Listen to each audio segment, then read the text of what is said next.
Aku sebenarnya agak penasaran, kalau boleh jujur, aku kayak aku juga kemarin 6 bulan yang lalu sempat nulis paper gitu tentang Merdeka Belajar. Oh, Dan boleh baca nggak? boleh, aku boleh kirim nanti. Dan salah satu apa ya, menurut aku tantangannya adalah bagaimana caranya membawa perubahan dan transformasi yang menurut aku cukup mengagetkan gitu ya. Maksudnya tiba-tiba tidak ada standarisasi, tapi kan dari situ mungkin juga ada resiko bahwa tidak ada standarisasi itu jadi membingungkan atau jadi reliant on initiative atau design elements untuk seorang guru, di mana mungkin guru-guru di Indonesia juga memerlukan support yang sangat besar gitu dalam designing class programs atau curriculum dan lain-lain. Itu what are your thoughts on that, dan gimana tuh cara memitigasi resiko itu? Betul. Nggak akan mudah tentunya. Jadi kalau kita mau, karena kemerdekaan banyak orang mungkin mispersepsi bahwa kalau dimaksudkan merdeka artinya dilepas gitu. Itu bukan maksud kita. Dimerdekakan itu artinya diberikan ruang untuk bergerak secara otonom.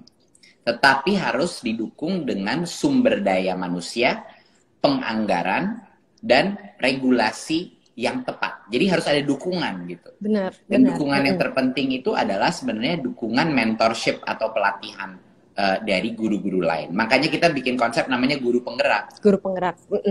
Nah, guru penggerak ini adalah bukan cuma guru yang baik ya.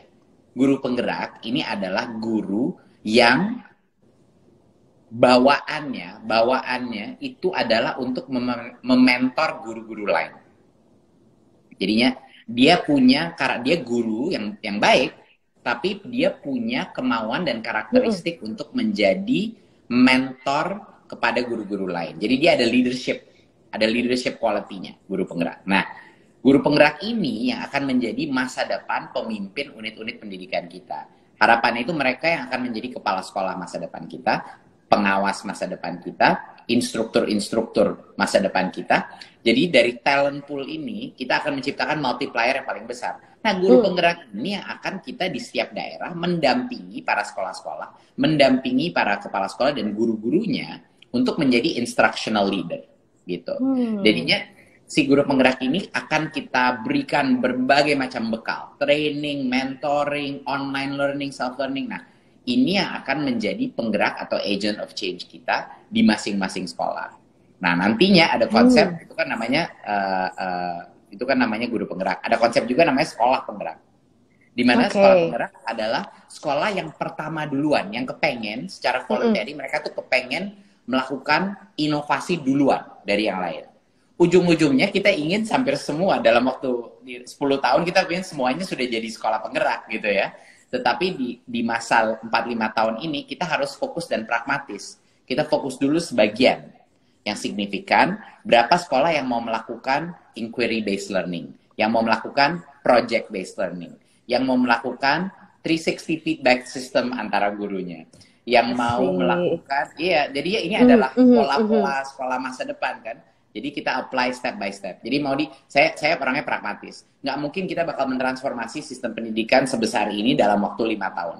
Yang bisa kita lakukan adalah creating the tipping point. Tuh kayak Malcolm Gladwell tuh konsepnya. Yang bahwa kalau kita udah hit kayak berapa persen, itu udah nggak bisa dibalikin lagi. Kalau udah guru penggerak kita udah misalnya 20% daripada kepala sekolah kita, itu susah ngebalikinnya. Kalau udah ada platform teknologi, biar kepala sekolah sama guru-guru dia bisa gunain, itu susah dibalikinnya. Kalau timnya Kemendikbud udah transformasi internal secara masif, itu susah ngebalikinnya gitu. Jadi ada berbagai macam hal. UN diganti sama asesmen nasional, susah ngebalikinnya. Jadinya focusing on irreversible change. Itu I kira-kira. really like that, irreversible change. Aku penasaran, apakah guru penggerak itu mengambil inspirasi dari kayak sistem pendidikan? Aku sempat baca buku di Finlandia itu, guru-guru di sekolah itu mereka entah itu lunchtime, mereka punya sesi-sesi pertukaran ide tentang metode-metode pembelajaran yang baik, dan karena pertukaran ide itu dan I guess casual mentorship seperti itu, akhirnya efektivitas pembelajaran tuh jadi naik di satu sekolah itu, di satu unit sekolah itu. Are you kind of trying to get at that type of approach dan philosophy? Bukan trying aja, I have to get there. Gitu, I have to get there. Karena ini, karena banyak, jadi lucu ya, kita kan sadar kalau kita di dalam suatu organisasi yang efektif, itu kan nggak ada solo activity, iya kan? There is no individual sport, nggak ada. Mau itu perenang pun, dia itu ada tim di sekitar dia yang mendukung dia. Ada Serena coach. Williams, iya ada coachnya. Serena Williams itu bukan pemain individu, dia itu ada tim di belakang dia yang mendukung dia. Nah, ini sama juga sama sekolah. Kinerja dari masing-masing guru itu hanya bisa saling meningkat kalau budaya di sekolah itu berubah. Benar. Dan budaya is a group concept. Jadi sekolah yang paling hebat, sekolah-sekolah yang paling efektif dan tingkat pembelajaran untuk anaknya paling baik adalah sekolah yang behave seperti team sport. Dengan coachnya itu kepala sekolah. Nah, apa sih karakteristik kalau kita team sport? Satu hal yang paling yang tadi mau di-mention persis seperti itu. Gimana kita bisa lebih jago di dalam skill kita kalau nggak ada orang yang nonton kita lagi dalam mengajar, lalu memberikan observasi dan memberikan feedback. Yes, ini namanya training. Feedback. Maudi, how do you get better without feedback? Iya kan? Yeah. We have to know where to improve and how to improve. Yeah. And it's very difficult for us to give feedback, get feedback if someone's not watching us doing our thing, ya kan? Main piano, jadi guru, olahraga, jadi CEO, apapun perannya gitu. Kita butuh dikasih feedback dari orang yang mengobservasi kita. Dan satu lagi, Maudi, kita juga harus latihan memberikan feedback kepada orang. Iya kan? Kalau kita mulai observasi dan ngasih orang feedback juga, kita juga belajar dari proses itu. Nah, ini adalah paradigma yang harus berubah. Pelatihan guru itu adalah seperti itu. Itu kunci daripada pelatihan guru. Modul-modul, seminar-seminar atau apa-apa itu adalah bahan materi yang mendukung. Tapi core daripada peningkatan kualitas guru adalah 360 mentoring dan feedback. Itu kuncinya.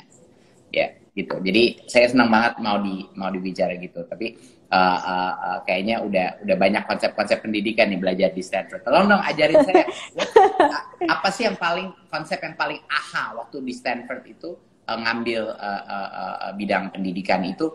What was one aha moment yang paling mengagetkan atau kayak itu breakthrough gitu loh konsepnya? Jadi aku baru mulai tahun ini. Jadi aku sebenarnya baru quarter pertama ngambil kelas-kelas pendidikan, I would say. Tapi ada satu konsep yang mungkin bisa aku share, dan bukan dari sekolah pendidikannya sebenarnya, it's from the design school. Jadi framework yang digunakan untuk memecahkan masalah-masalah sosial apapun itu, it's this idea of the positive deviant. Bahwa approach-nya itu kita bukan mencari solusi dari luar. Jadi kan kadang-kadang kalau ada masalah sosial kita cari expert dari luar, abis itu mereka top down approach apply that solution gitu. Positive deviant ini adalah ide di mana kita mencari orang-orang yang juga mengalami restriction dan constraints yang sama dalam environment yang sama, tapi somehow mendapatkan hasil yang berbeda dari yang lainnya with the same constraints. Pasti ada 1-2 hal yang orang itu lakukan yang juga yang membuat dia membuahkan hasil yang berbeda. And so it's an approach of finding what that is and then trying to scale that. And it's a very low-cost approach of achieving social change karena ada orang yang berhasil dengan constraints yang sama gitu, tapi somehow berhasil. Dan itu menarik banget buat aku karena ini murid apa guru? Ini murid. Ini maksudnya ini ya, in general. Yang positive deviantnya tuh muridnya apa gurunya? Bisa dua-duanya. Jadi siapapun ada masalah tertentu, yang dicari adalah this anomaly yang somehow can achieve different results dari yang lain, dan dicari itu sebenarnya apa dan itu kita scale. Itu menurut aku menarik sekali dan sangat berbeda dari approach social problem solving yang lain, di mana it's very top down dan external imposing solutions. Ini aku rasa kayak apa ya?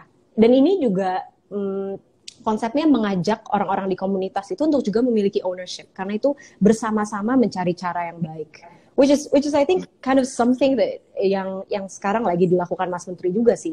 I think you're talking to a lot of teachers and getting them involved in trying to figure out what the best way to teach is. Betul, karena nggak ada opsi ya, mau nih, nggak ada opsi. Iya.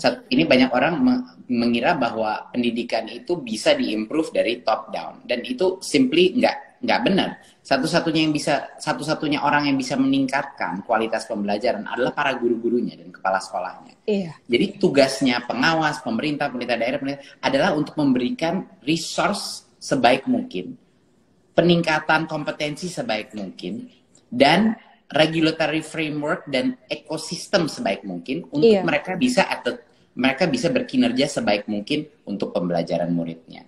Tapi yang harus melakukan perubahan itu adalah ujung-ujungnya guru-guru, gitu. Jadi ini suatu hal yang mau nggak mau harus ada bottom up approach-nya. Top down-nya boleh, tapi top down-nya itu adalah untuk empower mereka, gitu loh. Tapi ini adalah makanya saya bilang, saya ada dua topi. Ada topi Menteri Pendidikan dan Kebudayaan, ada satu lagi topi Kepala Pergerakan Merdeka Belajar. Gitu. Ada dua konsep, ada dua topi. I like gitu. that. Iya, karena harus jadi gerakan emang. Orang tua harus terlibat dan lain-lain. Benar.